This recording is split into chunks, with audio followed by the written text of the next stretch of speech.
My name is Emily Carter. I'm 32 years old, and if you ask anyone in New York's fashion scene, they'll tell you I'm the founder of EC Studio, a sustainable fashion brand worth millions. To the world, I'm a success story, a woman who stitched her way to the top. But if you ask my family, for most of my life, I was a disappointment. 10 years ago, my parents told me to leave their house. They didn't call, didn't write, didn't even send a text on my birthday. I was gone from their lives, erased like a bad sketch. Then, last December, out of nowhere, I got a call from my mother. "Emily, we'd love for you to come home for Christmas. The family wants to see you." I said yes, but I didn't go empty-handed. I brought a gift they would never forget. I grew up in Boston in a home where ambition wasn't just encouraged, it was demanded. My father, Dr. Richard Carter, was a celebrated surgeon whose patients spoke of him like he was a miracle worker. My mother, Laura Carter, was a law professor at one of the top universities in the state. At the dinner table, conversations weren't about feelings or hobbies. They were about grades, career plans, and how each of us would carry the Carter legacy forward. My older brother, Michael, was the golden boy Harvard Law destined for a partnership at a prestigious firm before he even graduated. My younger sister, Anna, had been dissecting frogs in the 8th grade and dreaming of becoming a doctor ever since. My parents beamed at them. They were perfect fits for the family blueprint. And then there was me. I was the odd sketch in a perfect gallery. While my siblings brought home honor roll certificates and trophies, I came home with fabric swatches, half-finished dresses, and sketches of designs that lived in my head. I could spend hours in my room sewing clothes for my dolls as a kid, then later for myself. To me, fabric was alive. It draped, moved, and told a story. But to my parents, it was just cloth. Emily's sewing is a hobby, not a career. My mother would say, her tone clipped like she was correcting a legal error. You need to focus on something real, something respectable. My father rarely raised his voice. But when I mentioned wanting to apply to Parsons School of Design instead of law school, his disappointment was a thundercloud in the room. "We've given you every opportunity, and you're going to throw it away to play with fabric." Play. That word stung. It wasn't just the disapproval, it was the constant comparison. "Why can't you be more like Michael? Anna knows what she wants. Why don't you?" Every question chipped away at me until I felt like I was shrinking into the seams of my own life. The only person who seemed to see me was my grandmother, Grace. She wasn't a designer, but she had magic in her hands. She'd sewn her own clothes during the war years and taught me how to thread a needle when I was 7. "Clothes can change how a person feels about themselves," she'd say, handing me a hem to finish. "And you, my dear, can change the world with yours." Her words were my safe place. But in my parents' house, dreams like mine had no space to breathe. They had a plan for me, and every day I refused to follow it. The walls between us grew higher. I didn't know it then, but those walls would one day become an unbridgeable distance. One phone call, one decision, and 10 years of silence. The breaking point came on a rainy Sunday evening, the kind of cold Boston night where the air feels heavy and damp. We were sitting around the dinner table, my father at the head reading something on his tablet, my mother slicing roast chicken with precision, Michael scrolling on his phone, and Anna flipping through medical school brochures. I was the only one without a respectable pile of papers in front of me. I had rehearsed my words all day the way someone rehearses before a trial. My heart pounded so loudly I could barely hear the sound of cutlery clinking against plates.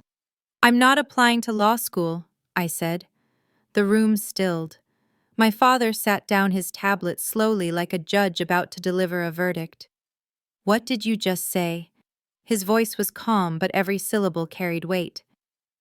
"I'm applying to Parsons School of Design in New York," I continued, my voice shaking but steady enough to be heard. "I want to study fashion design. That's where I belong." My mother's knife froze midair. Michael looked up, half amused, half disbelieving. Anna just stared at me, her face unreadable. "Fashion design," my father repeated as if the words themselves were foreign. Emily, you can sew as a hobby. You cannot make a life out of it. I can, and I will. The air between us was electric with tension. My mother spoke next, her voice sharp. You are throwing away every opportunity we've given you. Do you have any idea how ungrateful this sounds?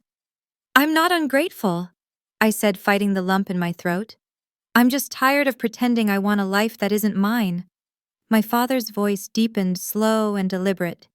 If you walk down this path, don't expect us to fund it.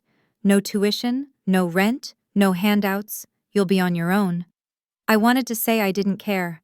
I wanted to tell him I was ready, but my stomach twisted at the thought of actually surviving without their support. Then I thought of Grandma Grace, her warm kitchen, the sound of the sewing machine humming like a heartbeat, her belief that I could create something beautiful in this world. I could hear her voice in my head. The things worth doing will always scare you first. I understand, I said. My hands were trembling under the table, but I didn't let them see. The rest of dinner was silent. Not the comfortable kind of silence, but the cold, suffocating kind. That night, I packed a few clothes, my sketchbooks, the battered Singer sewing machine Grandma had given me. As I folded each piece of fabric into my bag, my chest tightened, but I didn't cry. Before I left the next morning, I called Grandma. She didn't sound surprised. I'll send you a little something to get started, she said. It's not much, but I believe in you. And with those words, I stepped out of the Carter house, the rain soaking through my sneakers. I didn't look back, not because I didn't care, but because I knew if I saw the familiar windows glowing behind me, I might lose my nerve. I took the train to New York with $500 in my pocket, a sewing machine at my feet, and the kind of fragile hope that feels like both a curse and a lifeline. I didn't know if I'd succeed. I just knew I couldn't keep living someone else's life. New York was louder, faster, and more expensive than I ever imagined. The city didn't care about my dreams. It barely cared if I could keep up. I found a room in a shared apartment in Queens barely big enough for a twin bed and my sewing machine. The walls were so thin I could hear my neighbor arguing over rent through the plaster. I paid $450 a month, which meant most of the $500 Grandma had sent me vanished on day one. During the day, I took classes at Parsons. At night, I worked wherever I could, serving coffee at a 24-hour diner, stocking shelves at a discount store, folding jeans in a department store. The hours blurred together until my body felt like it was made of equal parts caffeine and stubbornness. Even with 3 jobs, I couldn't afford proper fabric. I scavenged scraps from textile shops, begged for damaged rolls at wholesale warehouses, and even pulled fabric from old curtains I found at thrift stores. My first school projects were patchwork, not because I was experimenting, but because that's all I had.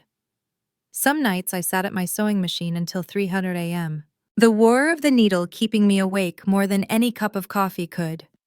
I'd fall asleep with a pin still tucked behind my ear, only to wake up 4 hours later and start again. The loneliness was the worst part. Every holiday, my classmates flew home to families who would hug them, feed them, and ask about their classes. I stayed in my apartment heating up instant noodles and pretending I didn't notice the silence. I tried calling my parents once around Thanksgiving. My mother picked up, said she was busy, and hung up before I could even tell her how I was. That was the last time I tried for a while, but there were glimmers of light. My design professor, Ms. Lopez, saw something in my work. One afternoon, she stopped by my desk as I was piecing together a dress from an old bedsheet and whispered, "You have vision, Emily. Don't let anyone tell you otherwise." Her words carried me through the nights when I questioned everything, nights when the city felt like it was chewing me up and spitting me out. I started selling small pieces, handmade scarves, tote bags, skirts to classmates and friends of friends. I'd package them in brown paper, tie them with leftover ribbon, and include a handwritten note. Thank you for believing in something made by hand. It wasn't much money, but it was a seed. Still, for every sale, there were a dozen rejections. Boutiques told me my work was too personal or not commercial enough. A Fashion Week intern I met at a networking event actually laughed when I told him I worked out of a bedroom in Queens. I learned to swallow the sting and keep going. By the end of my first year, I'd survived, not thrived, not succeeded, but survived. I'd paid my rent every month, passed my classes, and kept my dream alive by the thinnest of threads. Grandma's voice stayed with me. The things worth doing will always scare you first. I didn't know how or when, or even if, my break would come, but I knew one thing for certain. No matter how many times the city tried to knock me down, I wasn't going back. I'd left Boston with nothing but a sewing machine and a promise to myself. I intended to keep it. It happened on a Tuesday, a day I almost skipped class, because I'd worked a double shift at the diner the night before. My eyes were gritty, my hands sore from both sewing and scrubbing counters, but something told me to push through. We had a project due, create a complete outfit inspired by transformation. I'd made mine from thrift store curtains and leftover satin scraps. It was a flowing emerald green dress, asymmetrical with a neckline I'd hand-stitched until my fingers bled. It wasn't perfect, but it was mine. After class, one of my classmates, Mia, asked if she could borrow the dress for a small rooftop event she was attending. "It's just a networking thing," she said. "There'll be a few influencers there. Might be fun." I didn't think much of it until my phone buzzed that night. "Emily, your dress is blowing up on Instagram." I opened the app and froze. There was Mia twirling under string lights, the city skyline behind her. The emerald fabric caught the glow like it was alive. And next to her smile was a caption from a fashion influencer with over 500,000 followers, obsessed with this upcycled beauty, by Emily Carter Design. Within an hour, my inbox was flooded. Strangers wanted to know if the dress was for sale. Could I make one in red and black? Could I do custom orders? For the first time, people outside my tiny circle were seeing me not just as a student scraping by, but as a designer. I stayed up all night answering messages, sketching variations, calculating costs. By morning, I had 8 orders and barely enough fabric to fill them. I skipped class that day, sprinted to every fabric shop I knew, and bargained for scraps like they were gold. The next few weeks were chaos in the best way. My apartment turned into a workshop. The kitchen table became a cutting station, my bed a fabric storage unit. I packed each order myself, writing notes to every customer, thanking them for supporting something handmade. Then the momentum grew. More influencers started wearing my pieces. One tagged me in a photo from Paris Fashion Week, not on the runway, but standing outside the venue turning heads in a coat I'd made from vintage wool. I couldn't believe it. The same coat had been rejected by 3 boutiques months earlier. Now people were messaging me from France, Italy, Japan.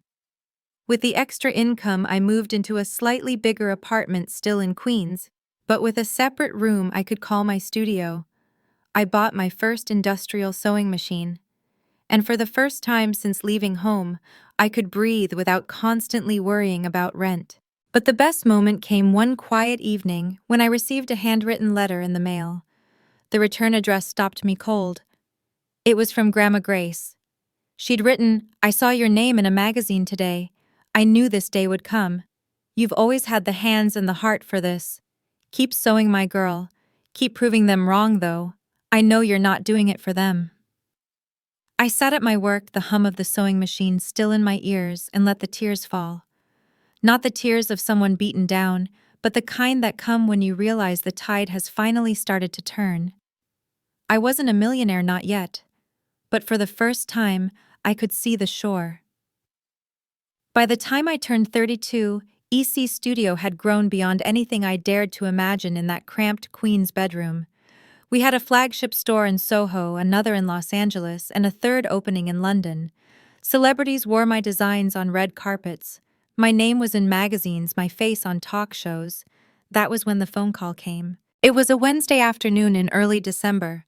I was reviewing fabric samples in my office when my assistant poked her head in.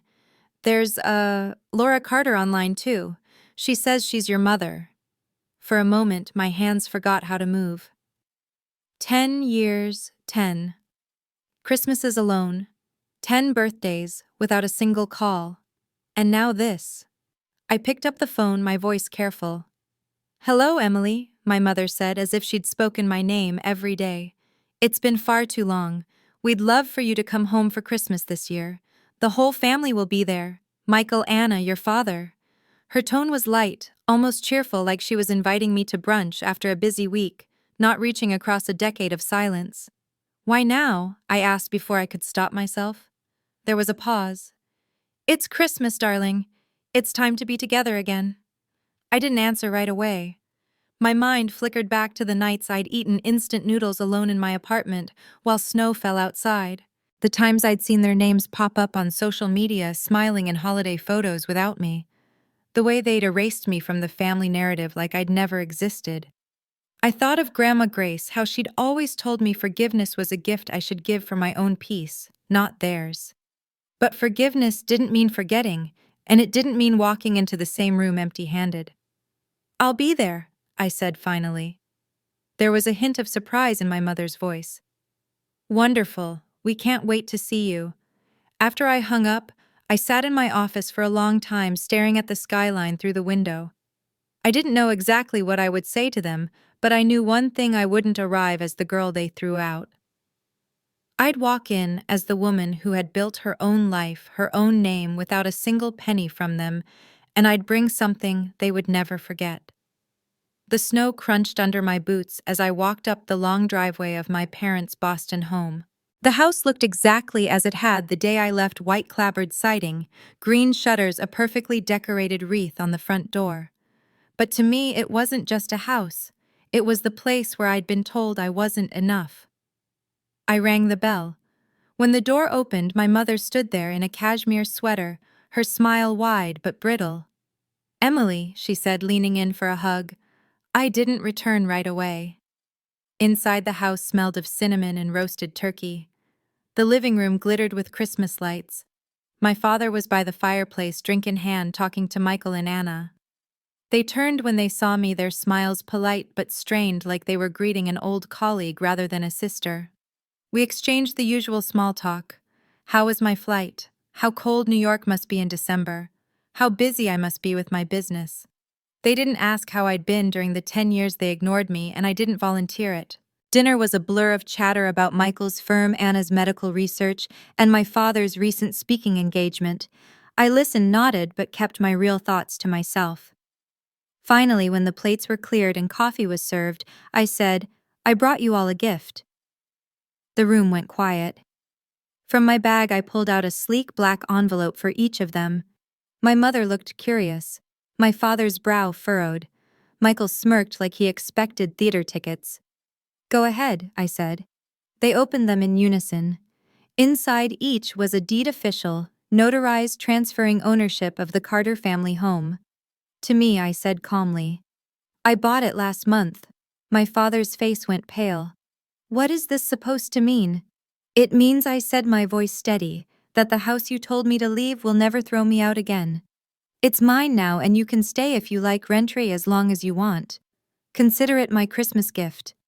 My mother blinked rapidly, her lips parting in shock. "Emily, why?" "Because I can," I said simply. "Because the girl you thought would fail built a life without you. And because I wanted you to know there's no bitterness left, only clarity." Michael let out a low whistle. Anna just stared at me, her eyes softening for the first time all evening. My father set his coffee down. "You think this proves something?" "No," I said. "It doesn't prove anything to you, but it proves something to me: that I don't need your approval to stand in this room, that I'm not the lost cause you thought I was." The silence stretched. Then, surprisingly, my mother's voice cracked. "We were wrong," she whispered. "We thought we were protecting you from failure. We didn't see what you were capable of." For a moment, I almost let myself believe her. But then I remembered the nights in that freezing apartment, the rejections, the feeling of being unwanted by the people who should have loved me most. I smiled faintly. "I hope you enjoy the house. Merry Christmas." I stood hugged. Anna quickly nodded to Michael and walked toward the door. My mother called my name once softly, but I didn't turn back. Outside, the snow had started falling again, flakes catching in my hair. I took a deep breath of the cold night air, feeling lighter than I had in years. The gift hadn't been about revenge. It had been about reclaiming the part of my life they thought they could erase. And as I walked down the driveway toward my car, I realized something. This wasn't the end of the story. It was the closing of a chapter I'd been writing since the night I left home with a sewing machine and a suitcase. The next chapter was mine, and mine alone. Driving back to my hotel that night, the city lights blurred through the windshield. Part snow, part tears I hadn't realized were falling. They weren't tears of regret. They were the release of a weight I'd carried for 10 years. I thought about the girl who had left Boston with 500 a sewing machine and a dream that felt almost too fragile to speak aloud. She had been scared, unsure, and so desperately in need of love from people who wouldn't give it. But somewhere along the way, through every rejection, every late night stitching under dim light, every sale that felt like a miracle, she had found something better than their approval. She had found herself. Owning the house didn't matter in the way they thought it did. It wasn't about power or control. It was about closure, about standing in the very place I'd been told I didn't belong, knowing I had built a life worth living without them. As the snow kept falling, I realized Christmas would never be the same for me. Not because of them, but because I had learned to give myself the kind of gift no one could take away: freedom. And maybe, just maybe, that was the only gift that truly mattered.